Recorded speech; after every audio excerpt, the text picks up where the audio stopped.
예, 여러분, 반갑습니다. 뭐, 대사로 소개했는데, 저는 영사로 불러주세요. 오늘 영사 강의니까요.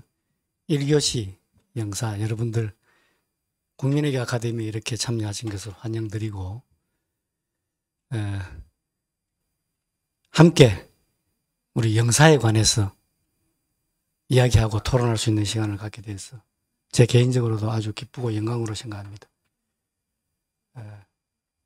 제 소개부터 하겠습니다.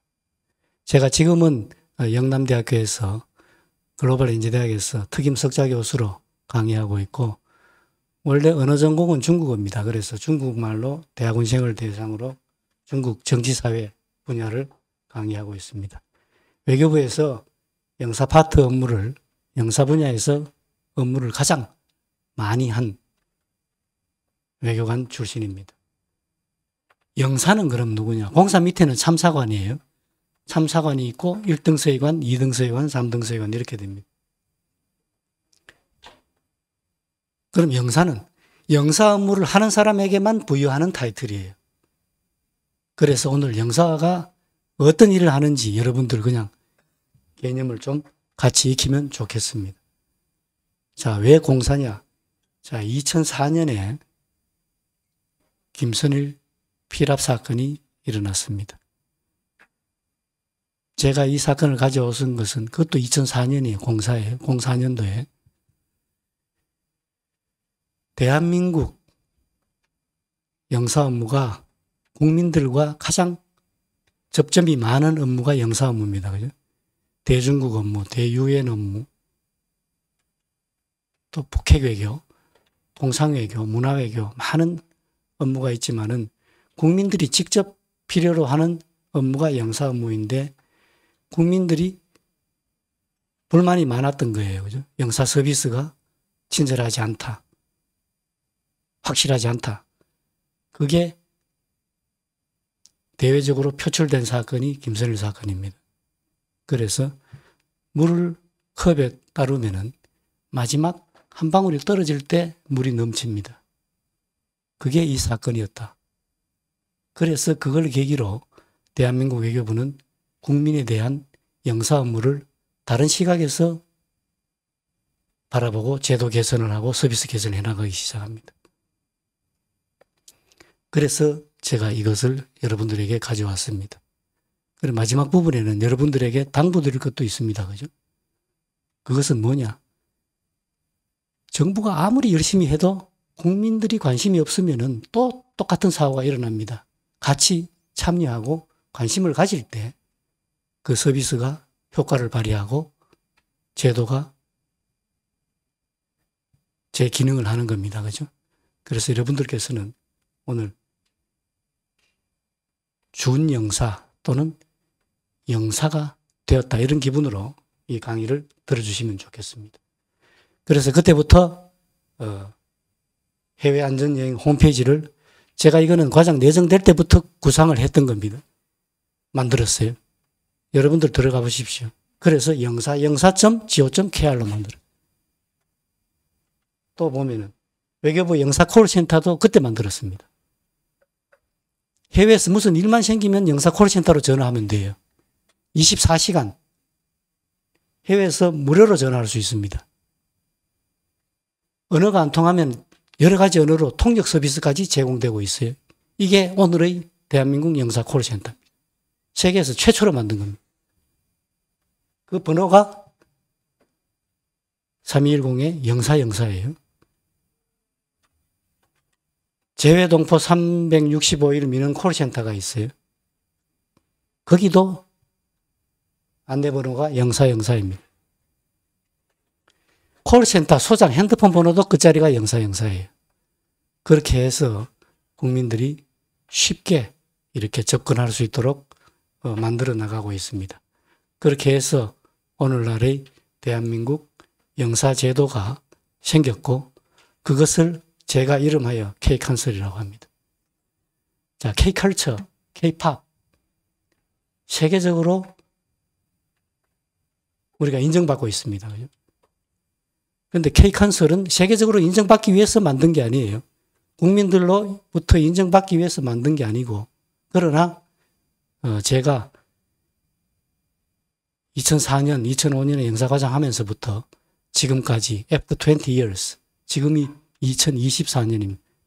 20년 동안 우리가 어떻게 진화해왔고 발전되어 왔는지, 그리고 우리 국민들이 이것을 어떻게 활용해야 시너지 효과를 발휘해서 우리 국민의 권익을 보호할 수 있는지를 같이 논의하도록 하겠습니다. 그래서 영사 역량이 엄청나게 강화가 됐다. 그 말씀을 드리는 겁니다.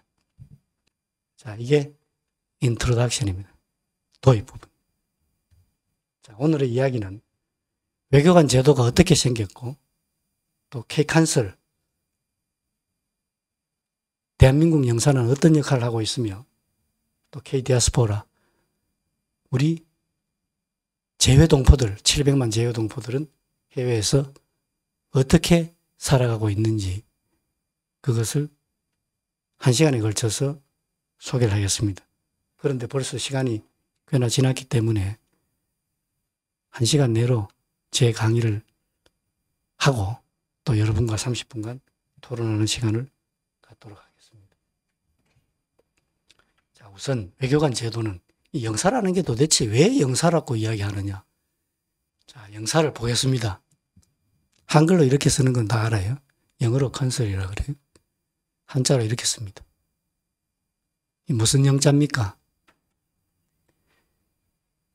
리드하다, 영도할 때 영자입니다. 일사자입니다. 우리 국민들의 해외에서 국가의 도움이 필요할 때 도와주는데 이 일을 대신해주는 심부름하는 영사가 아니에요. 기본적으로 그 일을 어떻게 하면 되는지 방향을 제시해주고 어드바이스를 주는 역할을 하는 겁니다. 그죠? 일을 리드해 나갈 수 있도록 하는 그런 역할, 그게 영사예요. 이 영자는 영수하다 할 때 영자, 받다 하는 영자도 있지만은 리드해 나간다, 그런 뜻이 있어요. 그래서 제가 보건대는 이 영사는 컨설이라는 제도가 유럽에서 제일 먼저 생깁니다. 그죠? 외교관 제도가. 그런데 중국을 거쳐서 들어왔지 않을까 이런 생각을 해요. 그래서 한자가 이렇게 만들어졌다는 거. 영사가 크게 영사 미는 업무가 있어요. 창구에 사는 역할. 해외에서 어린이가 출생했다. 또는 가족관계가 변화가 생겼다. 국내까지 올 수가 없잖아요. 해외 대사관 영사관에 창구에 가서 신청하면 다 됩니다. 그죠? 여권을 해외에서 잊어버렸다. 여권 업무예요. 동포 업무 마찬가지예요. 동포 지원하는 업무를 대사관에서 합니다. 또 뭐가 있습니까? 우리 국민이 해외에서 어려운 일을 당했을 때, 납치를 당했을 때, 해외에서 비행기가 추락했다. 뭐 이런 끔찍한 사건이 났을 때, 쓰나미가 났을 때 어떻게 해야 돼요? 정부가 나서서 할 수 있는 역할을 해줘야 됩니다. 그죠? 자, 그런 역할을 하는 게 영사입니다. 자, 국제법상으로 또는 외교관과에 관한 비엔나 협약이라는 게 있어요. 거기에는 영사의 직무가 다 소개가 되어 있습니다. 영사 업무를 하는 것이 영사예요. 하는 분이 영사예요. 그 대사관에 영사부가 있습니다. 대사관도 영사 업무를 해야 돼요. 그리고 대사관이 없는 곳에 우리 국민들이 많이 거주하는 지역, LA, 샌프란시스코, 오사카, 칭다오, 영사관을 둡니다. 그죠? 상하이. 거기서는 우리가 그 나라 정부의 경제 동향, 움직임을 파악해서 보고하는 업무가 가장 중요하지만은 우리 국민들이 필요한 업무를 하기 위해서 가장 국민들이 많은 곳에 가장 먼저 영사관을 설치합니다. 중국의 영사관이 대사관까지 포함해서 공간이 10개가 있습니다. 홍콩까지 포함해서. 자, 칭다오에도 있어요. 대사관을 먼저 세우고 92년에, 93년에 상하이에 총영사관을 설립합니다. 왜냐? 우리 국민이 많이 나가서 기업 활동을 하고 있고, 또 한 가지는 상하이 임시정부가 있는 상징적인 의미도 있고, 그래서 상하이 총영사관을 세웠어요. 그리고 그 다음에 두 번째로 어디 세웠겠어요? 한국인이 가장 많이 진출한 곳, 한국에서 가장 가까운 곳, 산동성 칭다오. 산동성 성정부는 진안에 있습니다. 제남이라는 곳에. 근데 성정부에서 불만이 많아요. 왜 제남에 세우지 않고 칭다오 세우느냐? 우리 국민들이 거기에 많기 때문입니다. 제조업이 엄청나게 많이 진출했죠. 한때 우리 기업이 10,000개가 진출했습니다. 지금은 중국 인건비가 올라가면서 많이 빠졌죠. 자, 우리 기업이 많이 진출하니까 영사업무 수요가 많아집니다.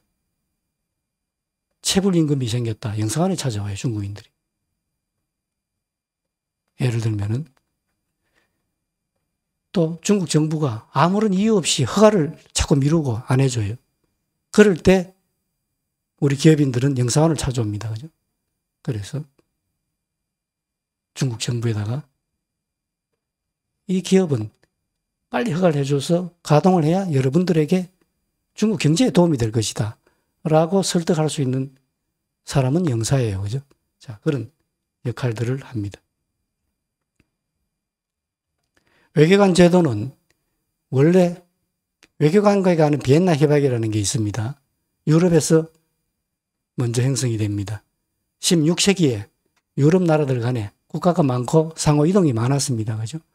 그래서 국제 간섭으로 이렇게 행하여 오다가 나중에 1648년에 이런 상주 외교관 제도가 확립이 되고 그렇게 합니다. 그러다가 이제 이걸 하나의 국제 규범으로 만드는 게 1961년입니다. 이렇게 하고 우리나라도 여기에 가입을 하고 있습니다. 자, 영사관계가 하는 비엔나 협약이 생기기 전에 자, 외교관계가 하는 비엔나 협약 제3조에 보면은 외교공관, 즉 대사관이 어떤 일을 하는지를 규정하고 있어요. 많은 일을 하는데 B항을 보면은 파견국 국민의 이익을 보호한다고 되어 있죠. 이게 영사업무입니다. 그죠?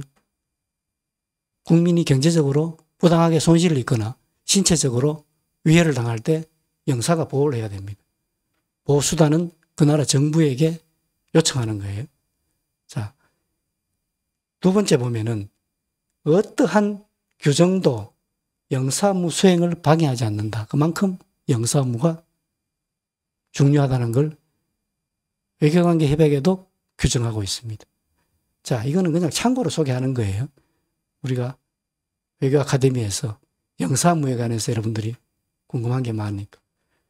그래서 영사 제도도 그 전에 계속 이렇게 실행되어 오던 관행을 갖다가 관습법으로 되어 오던 관행을 제도화시키고 이것을 63년도에 비엔나 회의에서 채택을 하고 우리나라도 77년에 가입을 해서 발효가 되었습니다. 간설이라는 뜻은 원래 상권을 다 가지는 책임지는, 군사까지 책임지는 어떤 집정관 이런 의미로 쓰이다가 지금은 오늘날의 영사제도로 이렇게 변해오게 됩니다. 자, 외교관제도 속에서 영사제도가 생깁니다. 그죠? 그래서 영사관계가는 비엔나 협약은 영사가 어떤 일을 할 수 있는지 국제적으로 규정을 해놓고 있습니다. 국민의 이익을 보호한다. 자국민을 도와주고 협조하는 일을 한다고. 가장 큰 역할입니다. 영어로 보면은 protecting 한다고 되어 있어요. interest입니다. 그리고 그 밑에는 helping and assisting이라고 되어 있어요. 자국민, nationals, 국민들을 헬프하고 어시스트 하는 거예요. 그런데 우리 국민들은 헬프하고 어시스트 하는 방법에 대해서 대신해 주기를 바란다. 그러나 그것은 아니다. 라고 제가 여러분들께 설명을 드린 겁니다. 본인이 할 수 있는 일을 해주는 게 아니에요. 본인이 할 수 없고 또 정부가 꼭 해야만 할 수 있는 일을 도와주는 일, 어시스트하는 일. 경우에 따라서는 영사들 보고 직접 골을 넣어달라고 요청하는 경우가 많습니다. 골을 골대에 넣는 것은 본인이 하는 겁니다. 그죠? 어떻게 넣으면 되는지, 어떤 방향으로 패스를 해야 되는지 그것을 도와주는 역할을 하는 것이 어시스트 하는 거예요. 그게 영사의 역할입니다. 이 역할을 하기 위해서 외교부 본부에는 영사안전국이라는 게 있습니다. 주로 영사민원 업무와 재외국민 보호 업무를 담당합니다. 영사안전정책과 안전에 관한 정책과 영사 서비스, 그리고 가장 바쁘고 24시간 쉴 틈 없이 하는 일이 재외국민 보호과입니다. 그리고 해외 안전 상황실이라는 게 있어요. 24시간 상황으로 돌아가고 있습니다. 그래서 영사 콜센터. 과거에는 제가 영사과장 할 때는 영사과에서 낮에 근무하고 밤에는 비상전화 받으면 밤에 쫓아나가서 대응하고 이렇게 했어요. 그게 갈수록 우리 국민들이 해외여행이 많아지니까 지금 2천만 명 이상이 1년에 해외 나갑니다. 밤에 집에 들어가서 쉴 수가 없어요. 그래서 만든 게 해외 안전상황실이에요. 영사 콜센터에서 전화를 받아서 안내를 하고 거기서 대응을 할 수 없는 것은 상황실로 넘겨서 상황실에서 24시간 대응을 합니다. 왜냐? 전 세계에서 24시간 해 떠 있으니까, 그죠? 한국이 밤이라도 미국은 낮입니다. 그래서 24시간 할 수밖에 없습니다. 그리고 작년에 재외동포청을 세웠어요. 외교부가 직접 재외동포과를 가지고 하다가 이것이 부족하고 또 재외동포들의 열망이 많아서 재외동포청을 세워서 이렇게 하고 있습니다. 그리고 재외공간에서는 영사민원실, 영사가 이 업무를 담당합니다. 자, 본부에는 외교부와 재외동포청이 있고 대사관이 있고 그리고 현지 직원들이 이렇게 서포트합니다. 그리고 총영사관에서는 총영사, 부총영사, 영사, 부영사가 외교관 타이틀을 가지고 역할을 합니다. 그 도움을 주는 서포트하는 스텝으로서 행정직원, 한국인과 중국인.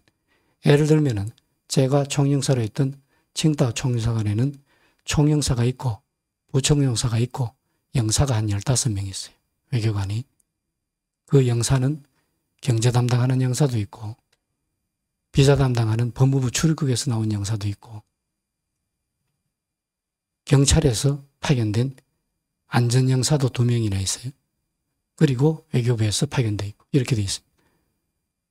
그리고 그 밑에 50명 정도의 현지 채용 스텝이 있어요. 총상을 입고 오만 살랄라 병원에서 치료를 받고 있는 3호 주올리호의 석혜균 선장이 서울로 전격 이송됩니다. 네, 내일 저녁이면 도착할 예정입니다. 오만 무스카트에서 김계영 기자가 보도합니다. 오만 살랄라의 병원에서 치료를 받고 있는 석혜균 선장이 한국 시각 내일 오전 8시 한국을 향해 출발합니다. 석 선장을 태운 환자 이송 전용기는 살랄라 공항에서 태국 치앙마이를 거쳐 내일 오후 7시 성남공항에 도착할 예정입니다. 석 선장을 싣고 가게 되는 환자 이송 전용기는 경비행기 형태로 한국에서 파견 온 이국종 아주대 외상센터장과 김지영 간호사 그리고 현지 의사 1명 등 모두 3명의 의료진이 동승할 예정입니다. 우리 의료진들이 현지 의료진하고 협의를 해서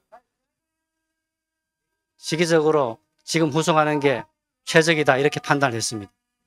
석 선장은 도착 직후 곧바로 아주대 병원으로 옮겨져 총상 치료에 필요한 추가 처치를 받게 됩니다.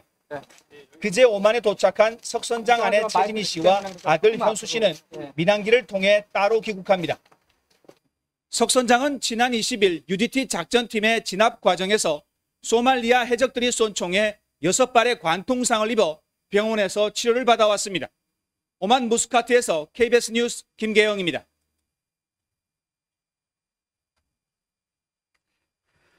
네, 여러분들 기억하시죠? 아데만의 여명작전. 석혜균 선장께서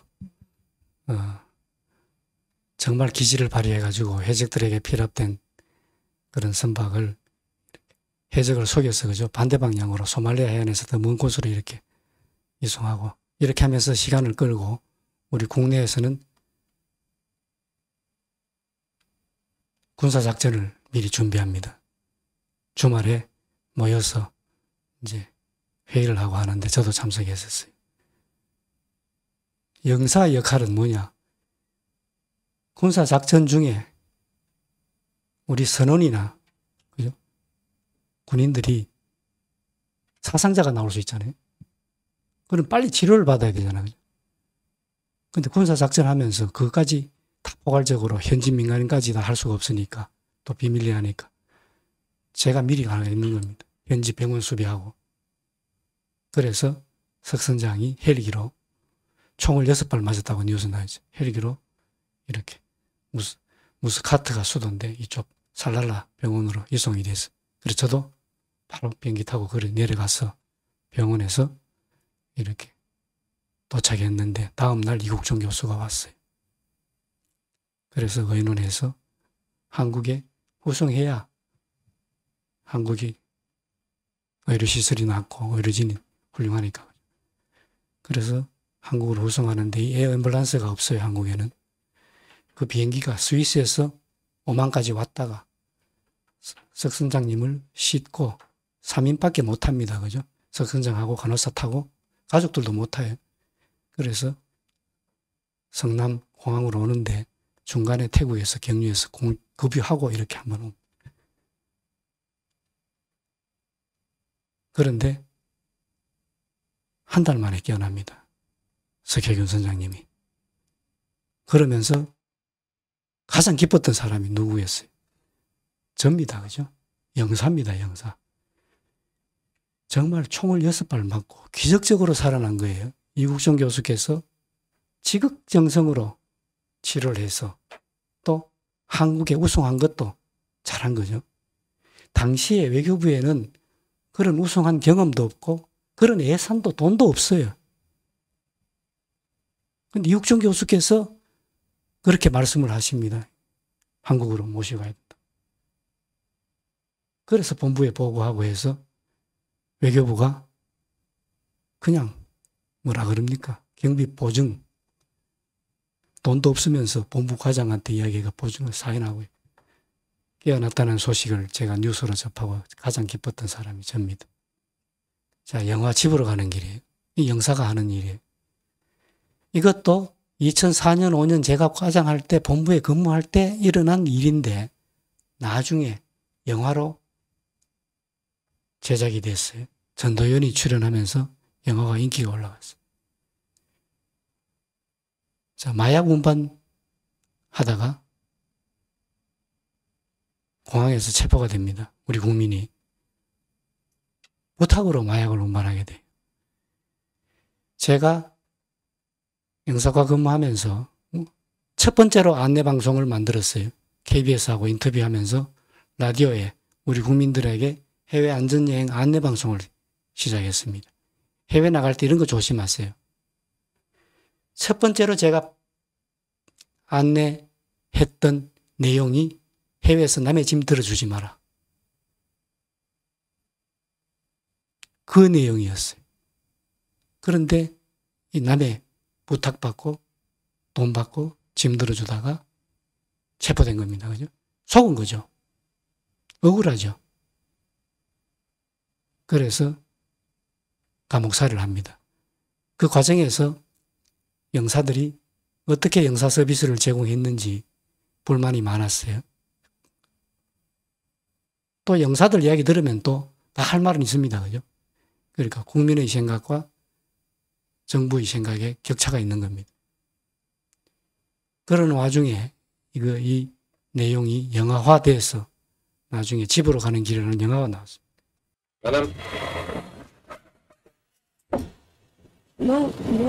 제거 안, 왜 나약인지 몰랐어요. 그걸 모르고 탄다는 게 말이 됩니까? 안녕하세요. 네.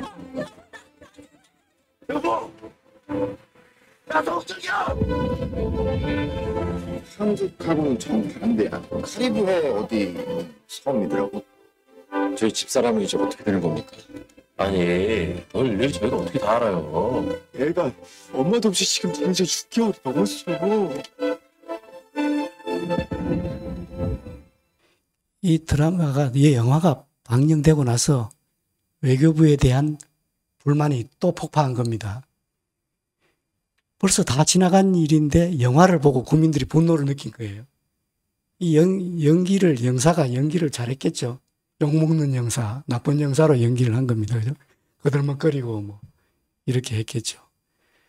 그래서 외교부 홈페이지가 다운이 되고, 그때 당시에 영사국장이, 그죠? 언론에 보도자료를 내가 설명할 정도로 다시 이슈화가 된 그런 사건입니다.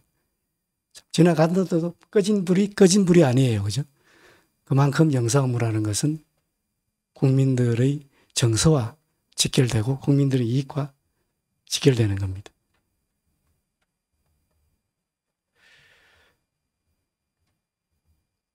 자, 이것은 제가 동일본 대지진 때 현장에 신속 대응 팀장으로 들어갔어요.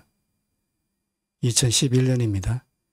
쓰나미를 보고 제가 갔는데 현지에 센다이는 벌써 공항이 침수가 다 되고 못 들어갑니다. 니가다로 들어갔어요. 거기서 이제 자동차로 들어가는데 니가다에 도착하니까 니가다 총무사관 직원이 나왔어. 벌써 상황이 달라진 거예요.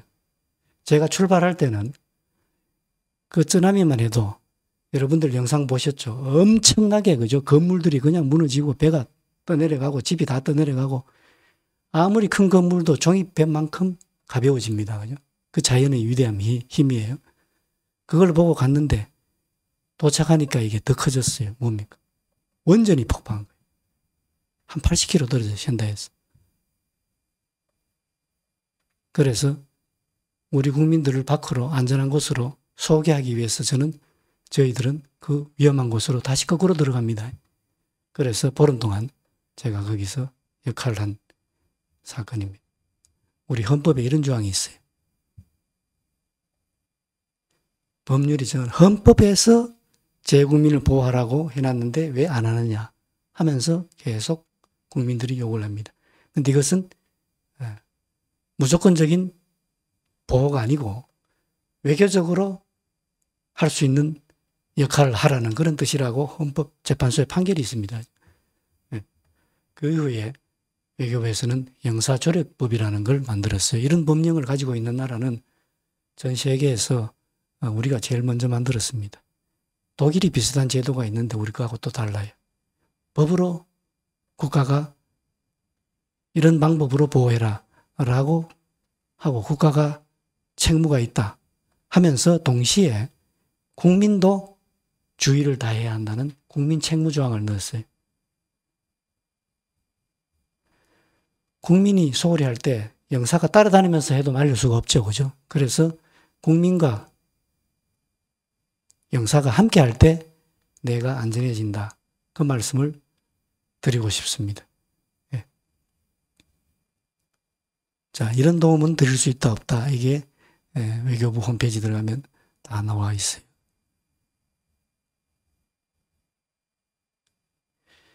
자, 우리 영사 환경을 이야기합니다.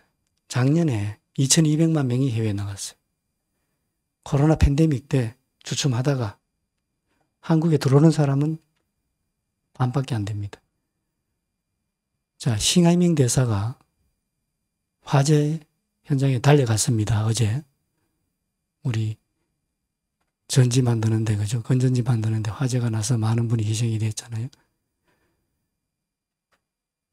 우리가 해외에 있으면은 싱하이밍 대사가 현장에 가서 이렇게 부탁을 하고 요청을 하듯이 한국 영사는 해외에서 그런 역할을 하는 겁니다. 그죠? 우리 국민들에 대해서 이렇게 해 주십시오. 실제로 2007년에 제가 2017년입니다. 17년에 제가 칭다오 총영사로 있을 때 칭다오 인근 웨이하이에서 한국 유치원생 11명이 교통사고로 하늘나라로 갔습니다. 제가 가서 보름 동안 집에 안 가고 거기서 대응을 했어요. 한국인 10명 이상이 하루아침에 그죠? 참변을 당한 겁니다. 희생이 된 겁니다. 엄청난 큰 사건입니다.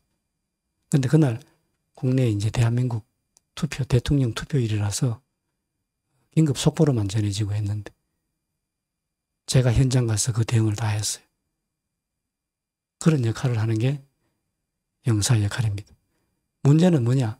우리가 수사권도 없고 관할 권을 가지고 있지가 않습니다. 그렇기 때문에 어떻게 해서 중국 정부와 중국의 제도와 시스템을 잘 활용해서 우리 국민에게 최대한 신속하고 정확하게 수사를 하고 배상을 하느냐.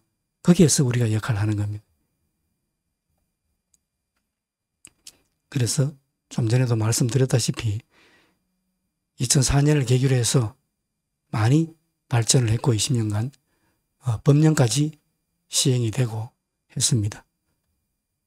그래서 이런 제도가 많이 생겼어요.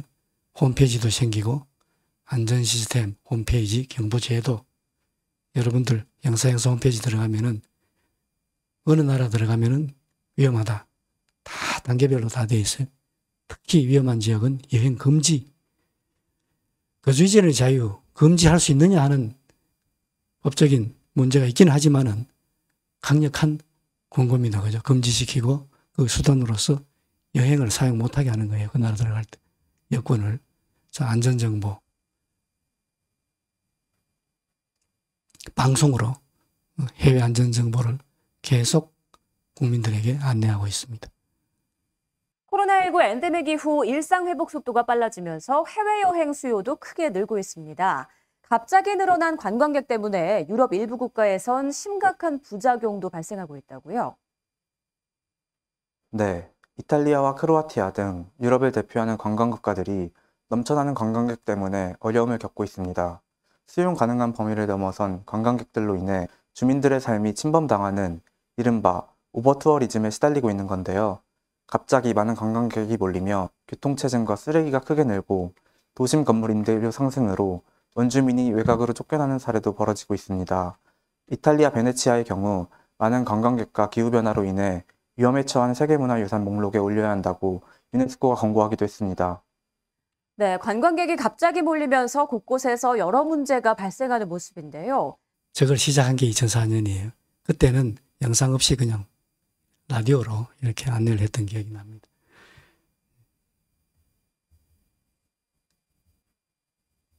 자, 앱도 있고요.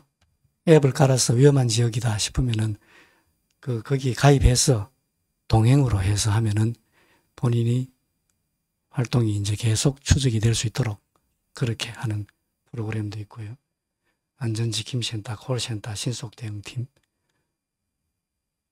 많은 제도가 생겼습니다. 콜센터 말씀드린 대로 24시간 통역까지 제공하면서 이렇게 여러분들에게 서비스를 다 하고 있어요. 해외 신속 송금 제도. 왜 이런 게 생겼는지. 제가 영사하면서 이제 이따가 보면은 해외 여행하다 보면 참 우리의 사고들이 날 수 있고 또 예상치 못하게 돈이 떨어질 수도 있고 지갑을 분실할 수도 있습니다.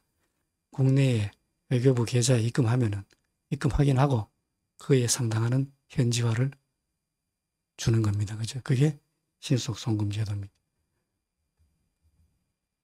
자, 그렇게 해서 많은 제도들이 있고 그 제도를 여러분들이 들어가서 한번 보시고 오늘부터는 여러분들은 대한민국 재외국모의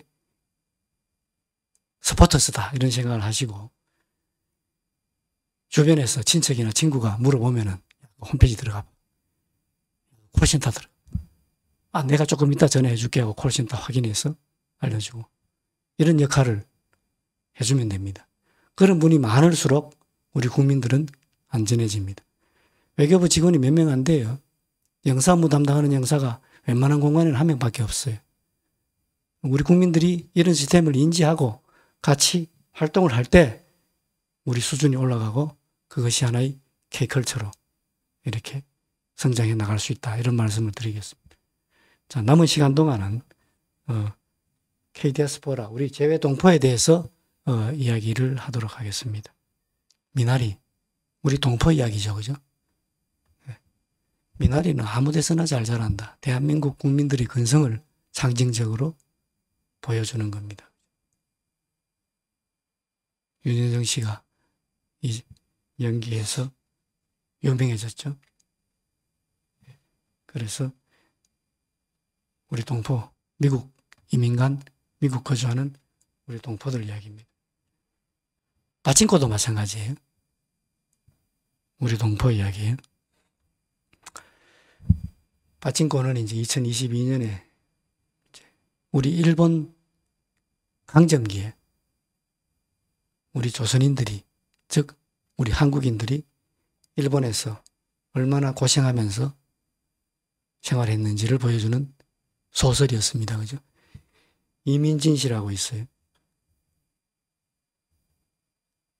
민진이라고 되어 있죠. 이민진 씨가 책을 썼고 그게 나중에 한국어로 번역이 돼서 나왔고 또 영화로도 나왔습니다.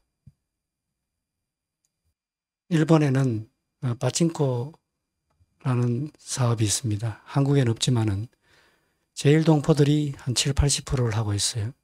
일본 현지인보다가. 그리고 그 연 매출 규모가 자동차 산업만큼이나 크다고 합니다.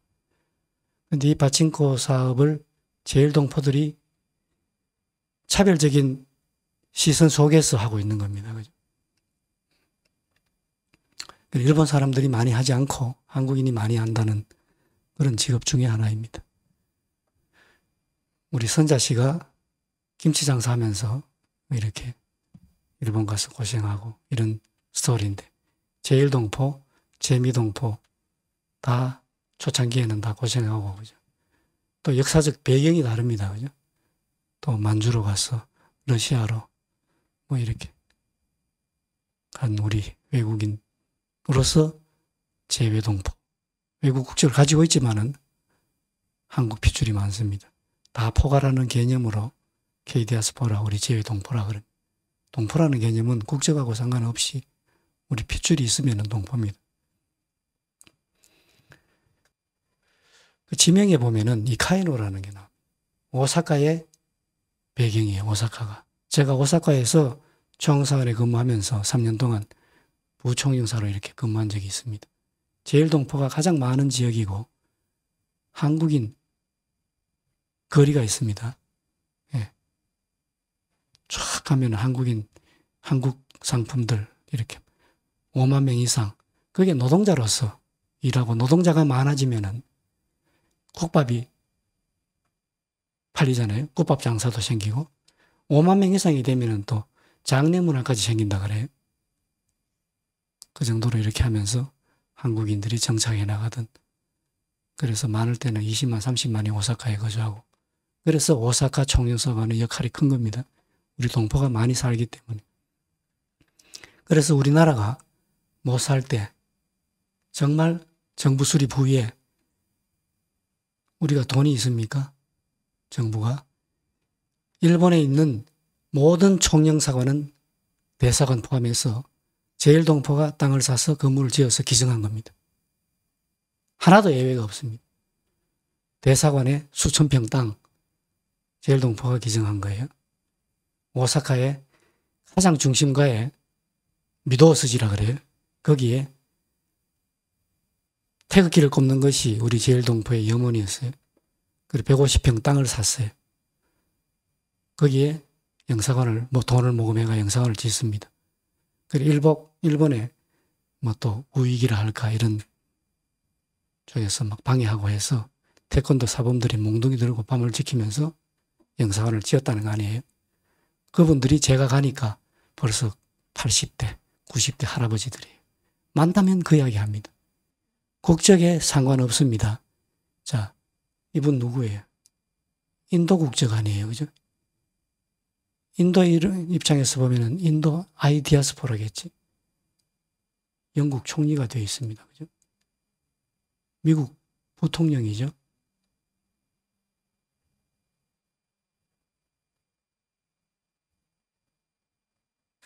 미국 사회는 이렇습니다. 대한민국 사람도 가서 미국 국적을 취득하고 대통령이 될 수가 있어요. 그러나 미국에서 태어나야 되지, 물론. 호세들이. 누굽니까? Yes, you can은. 미국 입장에서 보면 이분들이 다 외국 동포들이에요. 그죠? 버락 오바마가 케냐 동포 아니에요? 네. 자, 그러면은 이 연설을 생략하겠습니다. 얼마나 많은 고통과 고생 속에서 이민족의 서러움입니다. 그죠? 아프리카에서 미국으로 노예로 잡혀가거나 아니면은 본인이 원해서 갔던지 간에 이민족으로서, 유색인으로서 이렇게 이 마르틴 루터 킹의 연설의 요점은 그겁니다. 백인하고 같이 앉아서 같은 식당에서 밥 먹는 게 자기 꿈이라 그랬어요. 그게 I have a dream이에요. 그게 지금 다 실현됐잖아요. 그게 상징적으로 보여주는 게 외국 동포들이 해외에 가서 얼마나 고생한다. 자, 디아스포라는 개념은 이런 뜻입니다. 그죠? 참고로 보세요. 좀 넓은 의미로 이렇게 우리 한국에서 가서 살고 있는 우리 민족을 가리키는 포괄적 개념으로 이렇게 보시면 돼요. 자, 재외동포라는 의미는 이제 우리 민족을 이야기합니다. 그러나 이제 법적으로는 우리 국적을 가지고 있는 재외 국민과 외국 국적을 가지고 있는 외국 국적 동포를 포함한다. 이렇게 보면 되겠어요. 지금 몇 시인가요? 10시 되었어요. 자, 한 5분 정도 한인들이 해외로 나가게 된 이주사를 3분 59초니까 4분이네. 보고 토론으로 들어가도록 하겠습니다.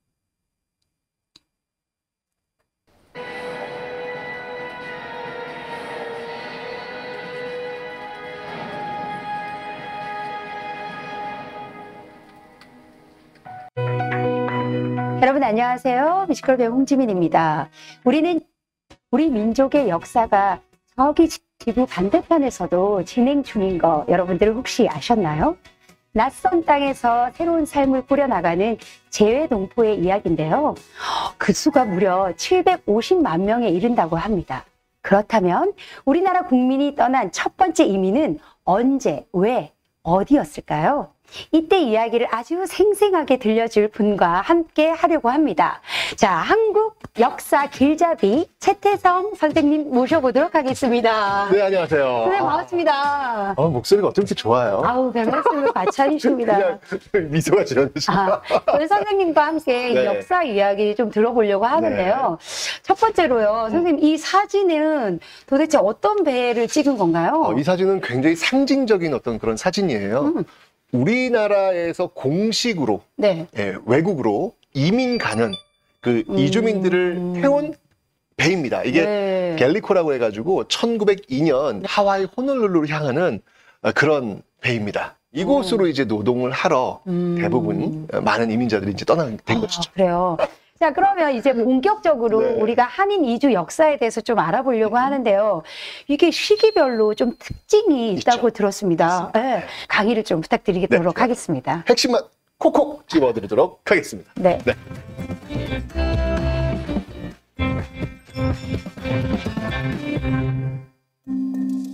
한인 이주의 역사는요, 크게 4개의 시기로 나눌 수 있습니다. 첫 번째는요, 1860년대를 전후해서 바로 1910년 일제강점기가 시작되기 곧 직전까지 시기인데요. 이 당시에는 약 10만 명이 해외로 진출하게 됩니다. 초기에는 주로 경제적인 이유 때문에 공식적인 절차를 거치지 않고 연해주나 만주 지역으로 이동을 했고요. 1902년이었죠. 이때 이제 비로소 공식적인 이민 사업이 시작되었고 그들이 처음으로 향한 곳은 바로 하와이 호놀룰루였습니다. 이후에 이민자들은요, 바로 멕시코를 거쳐서 쿠바까지 이어지게 됩니다. 두 번째는요, 일제강점기입니다. 1910년부터 1945년까지인데요. 이 당시에는요, 무려 300만 명 이상이 이주를 합니다. 이 당시에 물론 노동 이유 때문에 이주한 분들도 많이 계셨지만 특히 독립운동을 하기 위해서 이주하셨던 분들이 상당 부분 차지하고 있습니다. 세 번째는요, 1945년 한국의 광복 이후부터 1962년 한국 정부가 이민 정책을 수립하기 전까지인데요. 이때는 굉장히 어려운 상황이었잖아요. 특히 6.25 전쟁을 거치면서 국제 결혼, 혼혈아, 유학 등으로 주로 미국이나 캐나다로 이주를 하고 있습니다. 네 번째 시기는요, 1962년 2월 해외 이민법이 제정되면서 이제 공식적으로 해외 이민 사업이 추진되었던 시기라고 볼 수 있습니다. 이 당시엔 주로 미주 지역, 서유럽 지역 이런 지역으로 굉장히 많이들 이주하시는데요. 집단 이민이라든지 계약 이민, 투자 이민의 형태로 대거 이주가 이루어지고 있습니다. 이유와 사는 방식은 제각각이었지만 한민족의 정체성을 지키고자 했던 마음, 그 마음은 공통됐습니다. 자, 한민족의 정체성을 지키기 위한 마음은 공통되었다 이렇게 말씀했어요. 자, 중요한 것은 그런 겁니다. 우리 한국인으로서 해외에서 살아가고 있는 우리 동포들을 지원하는 것이 정부의 역할입니다. 자, 여기까지 하고 지금부터는 같이 토론에 들어가도록 하겠습니다. 네. 저는 국제관계 공부하고 있는 대학생입니다. 먼저 좋은 강의 해주셔서 정말 감사드립니다. 저는 제가 해외에서 몇 년 거주를 한 적이 있는데, 특히 코로나 시기 때 영사관에게 되게 많은 도움을 받아가지고 영사관에 되게 좋은 기억이 남아 있는데요. 이 경험을 겪으면서 다른 국가의 국적의 지인들보다 좀 영사관을 통해서 더 빨리 일이 해결된 것들을 경험한 적이 있는데, 유독 대한민국 영사관이 빨리 일을 처리할 수 있는 게 단순히 이 영사분들이 밤낮으로 되게 열심히 일을 하셔서 그럴 수 있는 건지, 아니면 특별한 어떤 프로세스가 있어서 더 빨리 할 수 있는지 궁금합니다. 네, 감사합니다. 이제 칭찬하는 질문은 대답하기가 좀 쑥스러워요. 그죠? 말씀했다시피 우리가 많은 비난을 맞으면서 성장한 겁니다.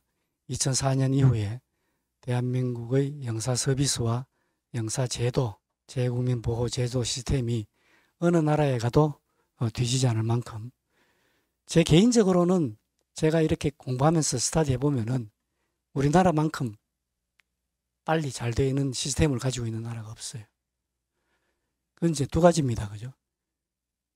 이제 첫째는 우리 국민들의 기대가 높기 때문에 그 기대에 부응하기 위해서 정부도 같이 맞추어서 발전하지 않을 수가 없습니다. 그게 기대에 부응하지 않고 실망하게 되면은 또 다른 어떤 계기가 있으면 또 비판을 받기 때문에, 그래서 그게 하나가 있고, 그리고 그걸 계기로 해서 우리가 끊임없이 영사혁신, 영사제도 개선이라는 게 우리 영사들에는 항상 고민입니다. 항상 고민하면서, 예를 들면 SMS 제도 있죠. 해외 나가면은 핸드폰 켜면 문자 뜨죠. 그 2004년, 2005년도에 만들었거든요. 매주 회의를 합니다. 가원들 모아서.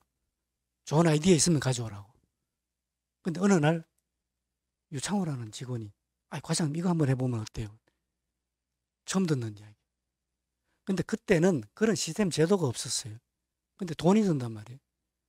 근데 한국어로 문자로는 현 단계에서는 안 되고, KT하고 이야기해 보니까 한 2천만 원 하면은 한국 문자로는 안 되고 영어로 메시지를 보낼 수 있는데, 국내에서 로밍 해간 사람한테는 메시지 보낼 수 있다는 거예요. 시작하자 해서 그냥 앱 개발비만 주고 KT에서 서브해 준 겁니다. 그냥 공짜로. 왜 그런 걸 만들었냐? 인도네시아 쓰나미 때 쓰나미가 났는데 많은 한국인들이 내 자녀들이 내 친척이 해외에 갔는데 연락이 안 된다는 거예요. 전화가 수천 통 옵니다. 전화가 다운될 정도로. 그래서 다 찾아서 확인될 때까지 스스로 연락 온 경우도 있고 그걸 제로로 만드는데 수천 명을 제로로 만드는데 6개월 걸립니다. 야, 이래가지고는 안 되겠다. 그럼 빨리 부모한테 전화만 해도 그죠? 안심하잖아요.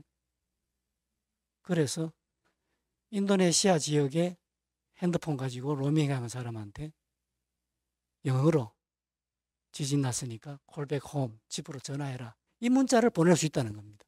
거기서 시작한 거예요. 그래서 나중에 한국어로 보내고 그 다음부터는 무슨 일 있으면은 콜센터로 전화해라. 영사관으로 전화해라. 안내 문자를 보내게 된 겁니다. 제가 강조하고 싶은 것은 국민들이 같이 아이디어가 있으면 외교부에 제출하면 돼요.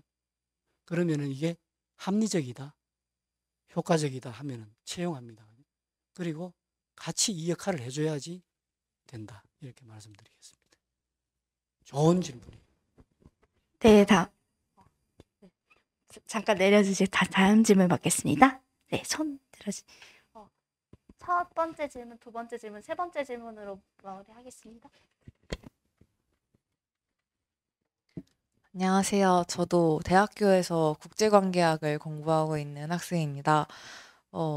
국제관계학을 공부하고 있긴 한데 아무래도 정치학 쪽을 조금 더 전공을 했어가지고 낯선 경우가 조금 있었는데 그거를 잘 설명해 주셔서 좋은 강의였던 것 같다는 생각이 듭니다. 제가 질문 드리고 싶은 부분이 몇 가지가 있었는데요.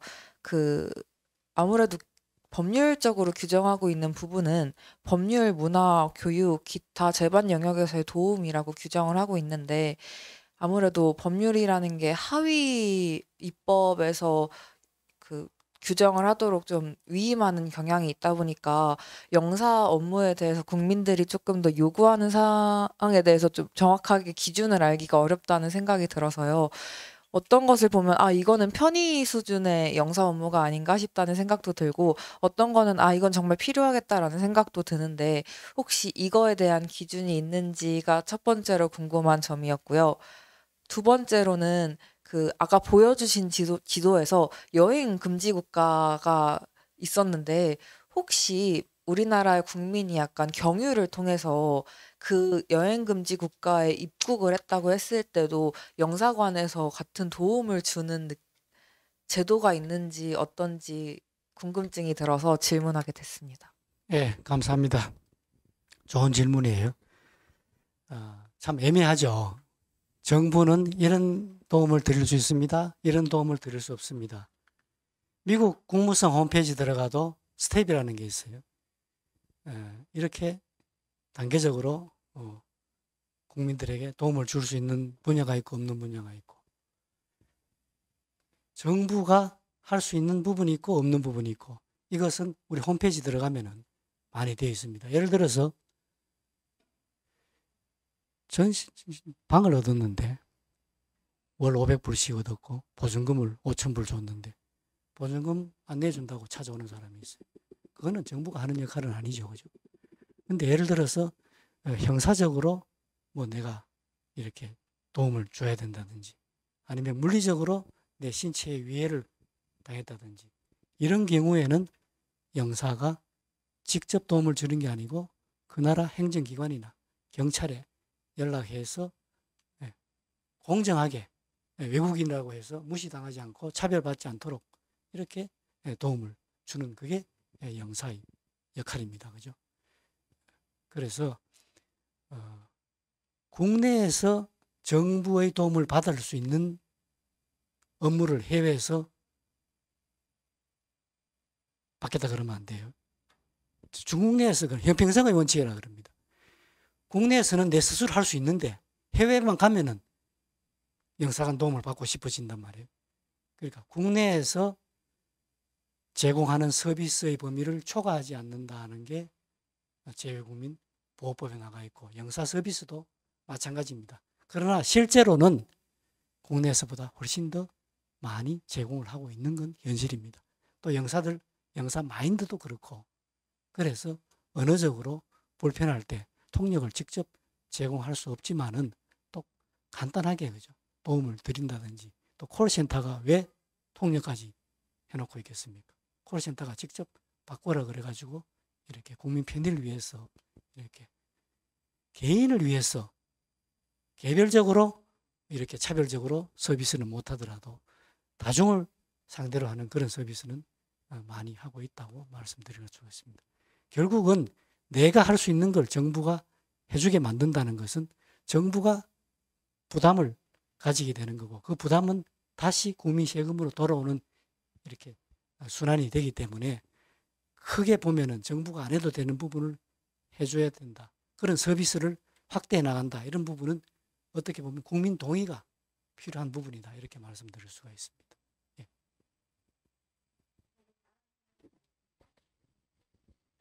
안녕하세요. 저도 이제 정치 외교를 전공하고 있는 대학생입니다. 이제 공사 업무와 영사 업무가 나뉘어져 있다고 말씀을 해주셨는데 혹시 업무를 처리하는 데 있어서 공사와 영사 간의 상호작용이 있는지 국익을 위해서 공사와 협력해서 처리하는 일이 있는지 궁금하였습니다. 예, 이제 공사 영사에 대한 개념의 문제인데 이제 공사라는 것은 하나의 대외 직명입니다. 그죠? 대외적으로 직명 가지는 국내에서는 사용하지 않는 직함이에요. 외교관 사회에서 사용하는 거, 대사, 공사, 참사관, 1등 서기관, 2등 서기관, 3등 서기관. 이게 대사관 직렬이에요. 영사관에서는 총영사, 부총영사, 영사, 부영사 이렇게 되어 있어요. 지금은 공사관을 운영하지는 않습니다. 그죠? 대사관이에요. 그래서 공사라는 직함을 가지면서도 또 총영사라는 직함을 동시에 가질 수는 있어요. 그러나 공사라는 것은 대사를 보조하는 그런 역할로서 공간의 차석으로서의 개념으로 지금은 많이 쓰이고 있고, 영사라는 것은 대사관 내에도 총영사가 있어요. 영사 업무가 큰 대사관, 주미대사관, 주중대사관은 영사부가 따로 있습니다. 거기에 영사 업무를 책임지는 사람을 총영사가 그래요. 그러나 공간의 장은 아니에요. 그죠? 공간의 장은 대사 한 사람이에요. 총영사관에도 공간의 장은 총영사 한 사람이에요. 그렇게 되어 있고, 업무 자체가 영사 업무는 그 영사 업무를 하는 사람에게만 부여되는 그런 직함이다. 영사관에는 다 총영사, 부총영사, 영사이다. 대사관에도 영사, 부영사가 있다. 그러나 그분들은 영사 업무를 할 때 1등 서기관 겸 영사 타이틀을 받아서 영사 업무를 합니다. 그래서 영사 창구 민원 업무를 할 수도 있고 또 제외 동포 업무를 담당할 수도 있고 이렇게 되어 있습니다.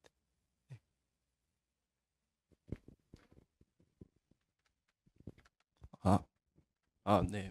영사님 강의 정말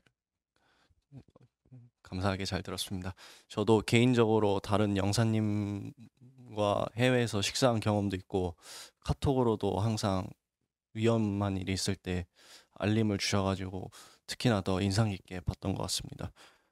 제가 궁금한 점은 그 영사님도 이제 중국 전문가로서 이제 뭐 일본, 중국 지역에 오래 근무하셨는데 그 영사님들은 순환 근무와 상관없이 자기 전문 지역 분야에서 이렇게 좀 전문적으로 오래 근무할 수 있는 기회가 있는지 먼저 궁금하고요.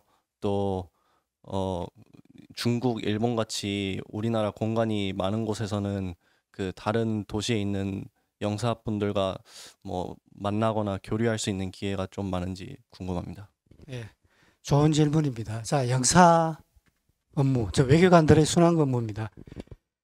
지역적으로 또는 기능적으로, 자, 지역적으로 나는 미국 전문가다, 나는 중국 전문가다, 나는 아랍 전문가다, 그죠? 일본 전문가다. 자기 전공을 관리할 필요가 있습니다.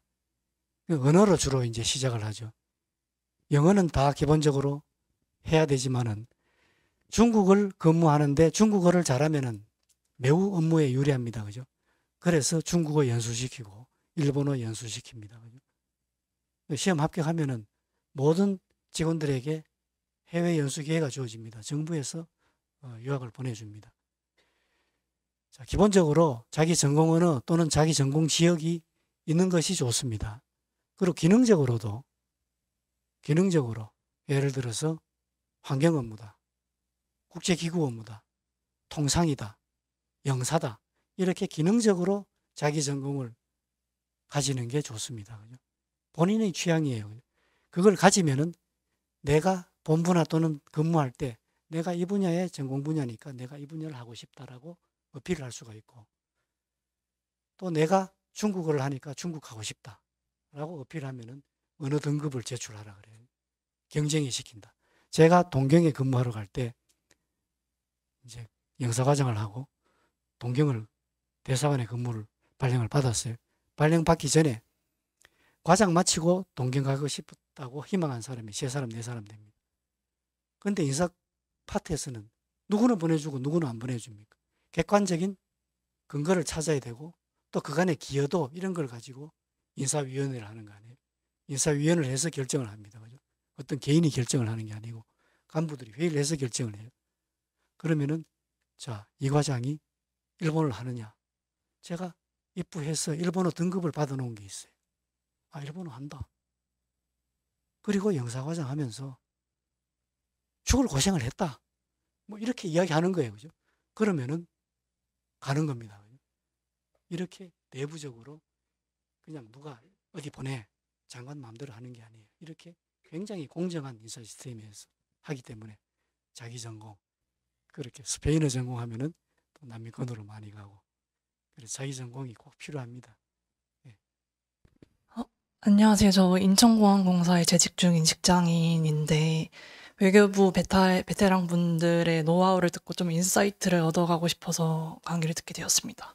좋은 강연 감사드리고, 제가 궁금한 점은 말씀해 주셨던 경험들 중에서 되게 정말 예상하지 못한 안전사고들을 직접 나가서 수습하셨던 경험들이 되게 많으신데, 외교부 내에서 사실 가지고 계신 매뉴얼만으로는 이 모든 거를 다 대처하기가 굉장히 어려울 것 같은데, 혹시 영사 개인으로서의 역량이 얼마나 이게 영향을 미치는지, 그리고 외교부에서 영사 개인에게 사실 공무원 사회가 되게 경직적인 사회일 수 있는데 이러한 사고들을 대처하기 위해서 얼마나 유연하게 책임과 권한을 부여해서 이걸 대처할 수 있게 이끌어내는지가 궁금합니다.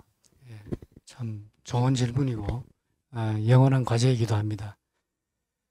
외무 공무원들이 외교부 들어와서 특히 이제 외교관 후보생으로 들어와서 이렇게 임용되기 전에 커다란 꿈을 가지고, 그죠? 토니 블링컨처럼 아니면은 그 미국 국무장관들처럼 이렇게 5대양 6대주를 다니면서, 그죠? 이렇게 외교관 생활을 하고 싶고, 뭐 이런 꿈을 가지고 이제 외교부 들어오는 직원들이 많지 않겠습니까? 이제 영사 업무가 과거에 솔직히 말씀드리면 3D 직종이었어요. 제가 영사과장을 자원해서 들어가니까 되게 좋아했어요. 국장이 내가 하겠다 그러니까, 그죠? 그런데 과장을 하고 있는데 몇 달 만에 김선일 사건이 터지고 또 연말에 인도네시아 쓰나미가 나고 이렇게 해서 엄청나게 고생을 했습니다. 그때 어필한 게 뭐냐? 이 계기에 이제 우리가 이야기하면은 다 들어주는 겁니다. 직원들이 안 올라 그러잖아요. 인사과하고 이야기해서 영사과 1년 반 근무하면은 희망 한 대 다 보내주자. 오케이. 그래가 나중에는 서로 올라 그래요. 그래서 제가 과장을 마치고 이제 동경으로 근무하러 나가는데 영사과장 하고 싶은 사람 그러니까 8명이 손들었어요. 그렇게 바뀝니다. 그리고 그래서 지금 이렇게 시스템이 좋아진 거예요. 그리고 인력을 엄청나게 많이 늘렸어요. 사건 사고는 경찰 영사들이 잘합니다. 그죠? 경찰 인력 중에 외국어 잘하고 훌륭한 사람들이 너무나 많습니다. 뽑아가지고 많이 내보냈어요. 또 비자 담당은 출입국 직원들을 직접 내보내가지고 하도록 하고, 이렇게 해서 각자 자기 전공 분야에서 영사 업무를 하도록 하면서 굉장히 좋아졌고 영사 마인드도 외교관 후보생 교육 때부터 해서 그리고 제가 누차 강조하기 때문에 또 이 업무가 국민들에게 직접 접점해서 도와주는 역할을 하기 때문에 우리가 그죠? 지금 이제 국민들이 배불리 행복하게 살 때 뭘 해도 만족을 못 느낍니다. 그런데 진짜 나의 도움이 필요한 사람에게 내가 도움을 주고 그분이 감사를 느낄 때 그보다 더 행복한 게 없지 않습니까? 제가 영사를 업무를 하면서 정말 위험한 순간을 많이 겪었지만은 가장 기뻤을 때는 석혜균 성장이 코마에서 깨어났을 때, 그 뉴스를 들었을 때. 그죠? 그리고 동일본 대지진에서 제가 보름 동안 현장에 있다가 들어왔어요. 들어왔는데 인사를 하러 다니는데 다들 저를 표정이 다른 겁니다, 평소하고. 뭐냐 하면은, 야, 고생했다. 뭐 이런 그 반가운 표정. 그래, 장관 비서관 보더니만, 장관님께서 보자 그런다는 거예요. 그래, 신속 대응팀 다 모아서 장관님께서 팀 미팅 하면서 그래요. 이 세슘 때문에 다들 빠져나오는데, 이게 취재팀이 그죠? 처음에 제가 갔을 때는 언론 취재팀이 한 명도 없었어요. 이틀, 사흘 이렇게 지나니까 100명을 넘었었습니다. 그 주변을 취재하기 위해서 영사관 주변에 온 취재진이. 근데 세슘이 문제가 되고 나니까 원전 폭파하고 세슘 이제 피폭될까봐 그 뉴스가 퍼지고부터는 하루 만에 다 빠져버려요. 취재진 제로. 그런데 신속 대응팀은 한 명도 안 빠지고 다 남아 있었거든요. 그게 이제 본부에서 아마 그 소문이 돌았던 것 같아요. 그러니까 자진해서 남아서 이렇게 신속 대응팀을 지켜준 사람들. 이런 눈초리로 벌어본 겁니다. 그런 역할을 하는 게 영사이고, 물론 위험한 경우도 많습니다. 그러나 또 그 과정에서 우리가 만족도, 행복도 느낄 수가 있었습니다. 예. 그래서 당부드리고 싶은 것은 여러분들은 오늘부터는 청년 서포터스입니다. 그죠? 우리 국민들이 해외여행할 때 어떤 도움이 필요할 때 모든 영사 파트 분야에 있어서 영사 서포터스로서 활약을 해주시기를 당부드리겠습니다.